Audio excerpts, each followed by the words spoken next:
रात 11 बजे निकले श्री महाकाल, 12 बजे हुआ अद्भुत हरिहर मिलन। वैकुंठ चतुर्दशी पर निकली सवारी, मार्ग में जमकर आतिशबाजी।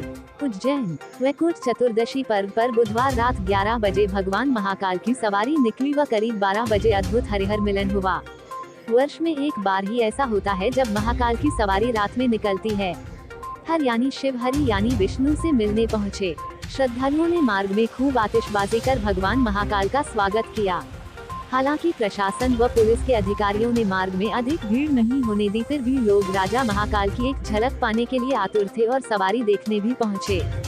सवारी महाकाल मंदिर से चलकर गुदरी, पटनी बाजार होकर गोपाल मंदिर गई, जहाँ श्री महाकाल हर के रूप में श्री द्वारकाधीश हरि से मिले।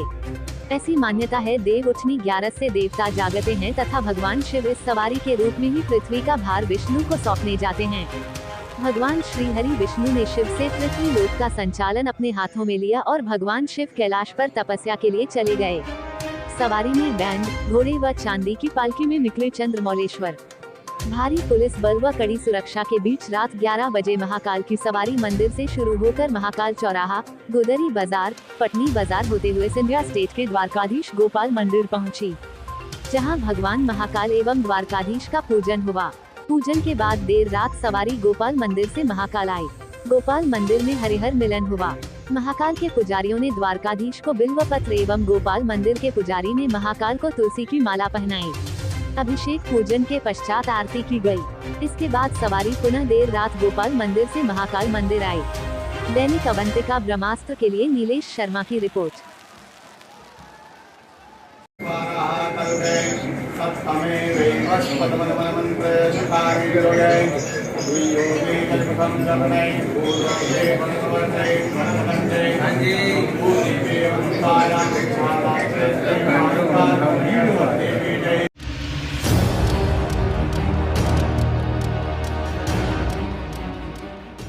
उज्जैन के कालिदास समारोह में फिल्मों में अपनी आवाज के जादू बिखेरने वाले पार्श्व गायक शंकर महादेव ने अपनी प्रस्तुतियां दी। उन्होंने भगवान महाकाल की नगरी में एकदंत वक्रतुंडाय गौरी तनी जाए धीमहि गणेश वंदना से भजन की शुरुआत की। भजनों की प्रस्तुति सुन श्रोता दर्शक झूम उठे। देर रात तक शंकर महादेवन के भजनों और देशभक्ति गानों का सिलसिला जारी रहा। लियो 7 दिवसीय कालिदास समारोह देश भर के कलाकार शिरकत करने पहुंचते हैं। इस बार पार्श्व गायक शंकर महादेवन को कार्यक्रम में आमंत्रित किया गया था। मंगलवार शाम को मुक्ताकाश मंच पर उन्होंने देशभक्ति गीत और भजनों की प्रस्तुति दी। शंकर महादेवन के भजनों की प्रस्तुति पर श्रोता झूमते गाते नजर आए। श्रोताओं ने देर रात तक ठंड में बैठकर भजन की प्रस्तुति पर तालियां बजाई। कालिदास अकादमी ने भजनों के साथ स्वतंत्रता सेनानियों का स्मरण करने के लिए महादेवन को बुलवाया है। शंकर महादेवन ने भजनों की शुरुआत एकदंताय वक्रतुंडाय गौरीतनयाय धीमहि से शुरू की। इसके बाद भगवान शंकर पर फिल्माया प्रसिद्ध गाना मंजूनाथ आ गया। मध्य प्रदेश की गायिका के साथ शंकर महादेवन ने ठुमक चलत रामचंद्र भजन को तबले, हारमोनियम और अन्य वाद्य यंत्रों के साथ अपनी आवाज मिलाकर जुगलबंदी भी की। देशभक्ति गाने में सुनो गौर से दुनिया वालों चाहे जितना जोर लगा लो की प्रस्तुति दी। प्रतिदिन यहाँ देश भर के कलाकारों और विद्वानों द्वारा सांस्कृतिक प्रस्तुतियाँ तथा व्याख्यान दिए जा रहे हैं। मध्य प्रदेश शासन के तत्वाधान में यह समारोह आयोजित किया जा रहा है।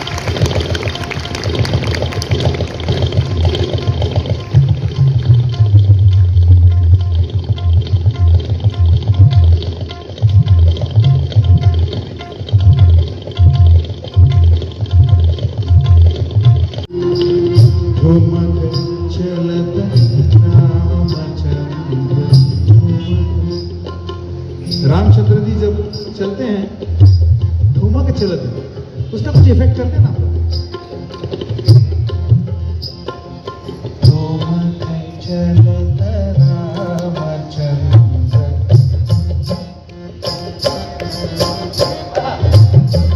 ठुमक चलत रामचंद्र,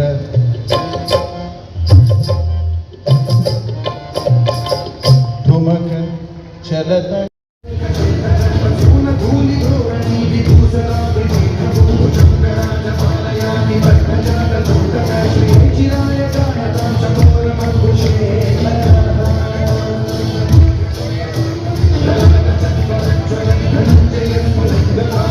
पंचदायकं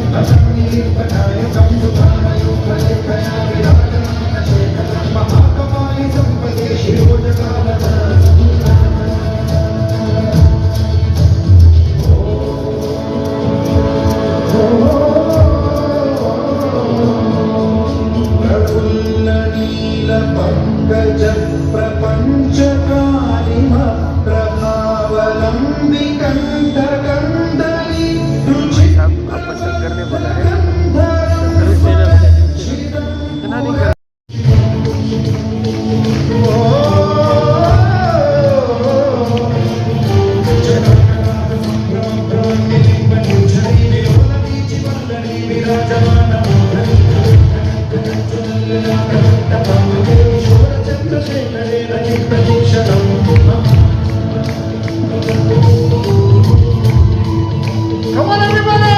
Om Namah Shivaya!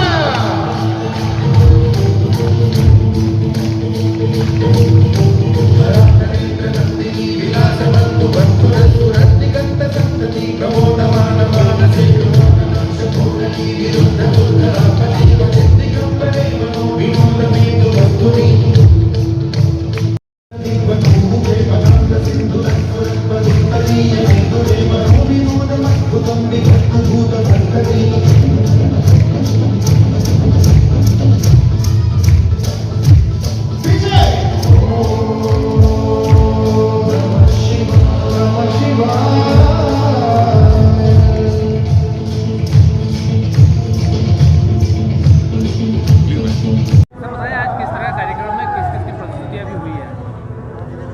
महाकवि कालिदास की सपरिया में सप्तदिवसीय आयोजन जो प्रतिवर्ष होता है और संयोग है इस वर्ष आज़ादी का अमृत महोत्सव पूरा देश मना रहा है, तो क्यों ना हम भी उस महायज्ञ में सम्मिलित हों।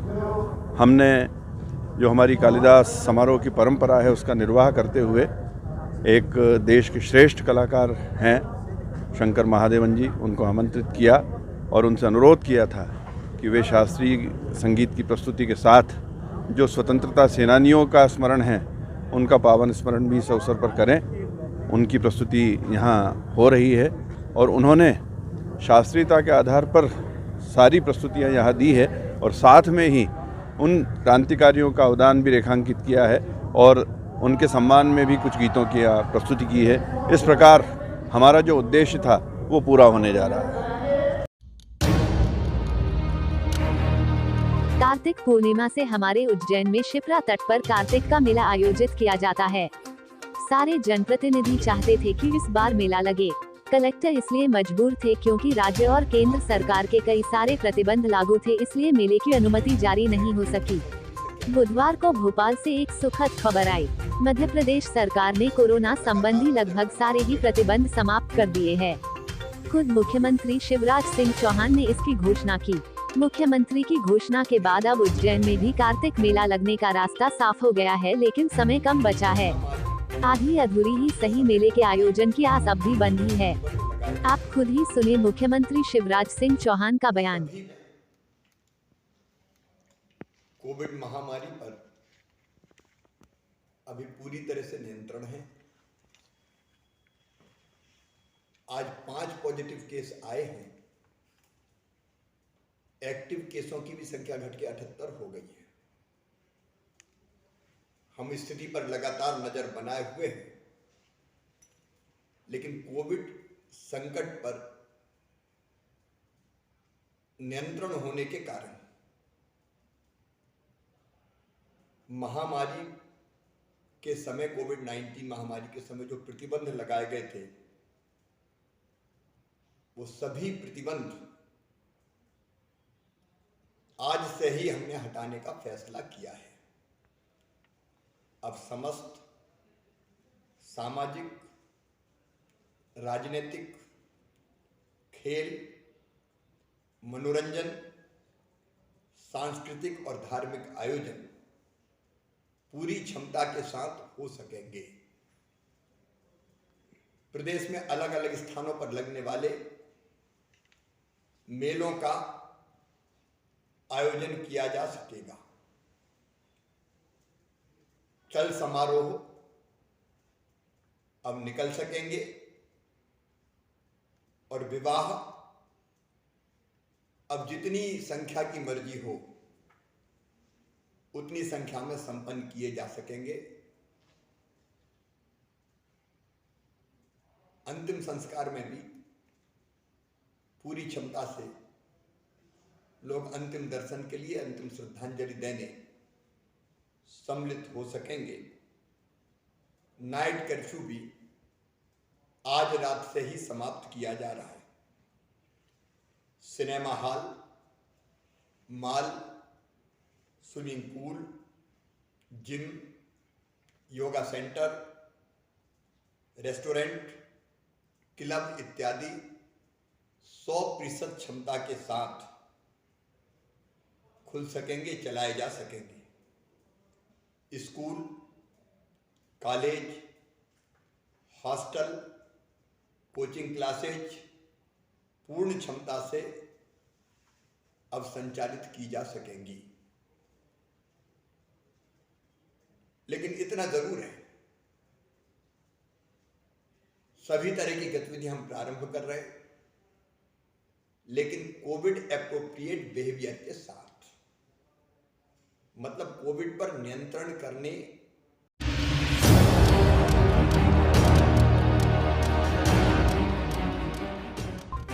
नगर पालिक निगम के प्रभारी अस्थायी चालक ने केलकर परिसर में प्रेस वार्ता लेकर खुद पर लगे डीजल चोरी के आरोपों का खंडन किया।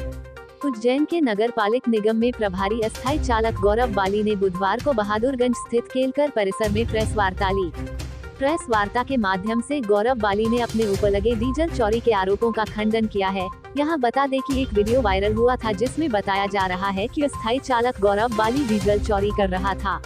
बुधवार को प्रेस वार्ता में चालक गौरव बाली ने आरोपों का खंडन करते हुए कहा कि डीजल टैंक लीकेज हो गया था। उच्च अधिकारी ने आदेश पर ठीक करने के लिए उसने डीजल निकाला और टैंक ठीक किया था। कांग्रेस नेता ने वीडियो बनाकर गलत प्रसारित किया है।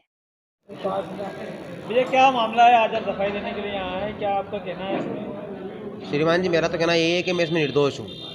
मेरे टैंकर में डीजल टैंक फूटने के कारण मेरे द्वारा डीजल निकाला गया था, जो कि उसमें एमसील लगानी थी। इस वजह से अगर मेरे को बेचने के लिए निकालना होता तो मैं 11 बजे निकालता और 4-5 बजे कैसे पकड़ाता हो।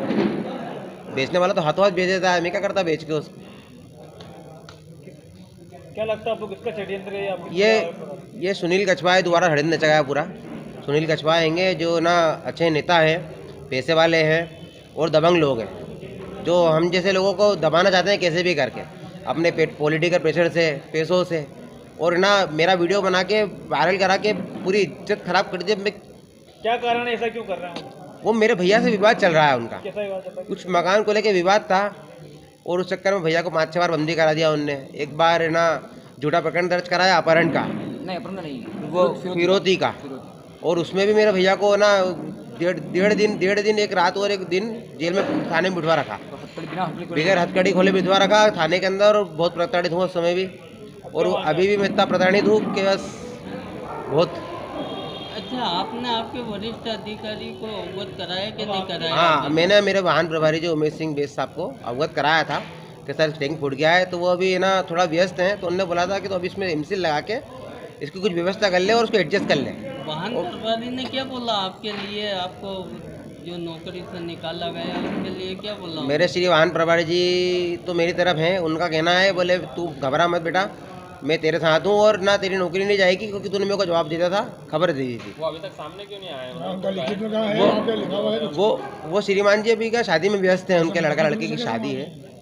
नहीं, शादी है उनके लड़का लड़की की। अभी कार्रवाई क्या होगी सुनील कछवाहा के खिलाफ? सुनील कछवाहा के खिलाफ तो आगे कार्रवाई या कोर्ट या अधिकारी या आप लोग कर सकते हैं, हम लोग तो कर ही नहीं सकते इस कार्रवाई के खिलाफ। क्या कर सकते हैं?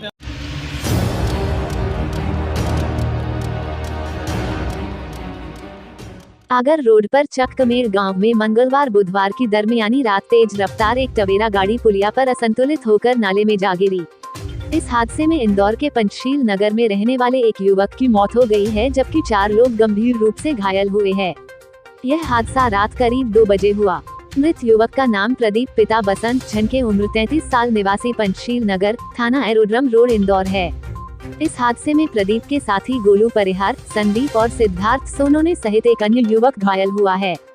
गाड़ी में सवार सभी लोग इंदौर के निवासी हैं और केटरिंग के काम के लिए राजस्थान के भवानी मंडी गए हुए थे। मजदूरी करने के बाद सभी टवेरा में सवार होकर वापस इंदौर की ओर लौट रहे थे। चकमेर की पुलिया पर इनकी गाड़ी तेज रफ्तार पर असंतुलित हुई और रेलिंग को तोड़ते हुए नीचे जा गिरी।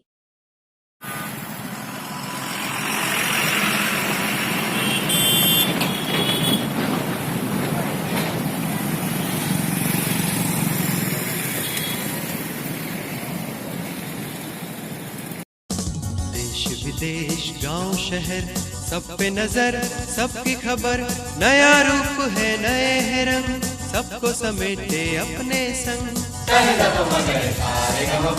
आपका अपना शहर का सपना दैनिक अवंतिका, दैनिक अवंतिका, दैनिक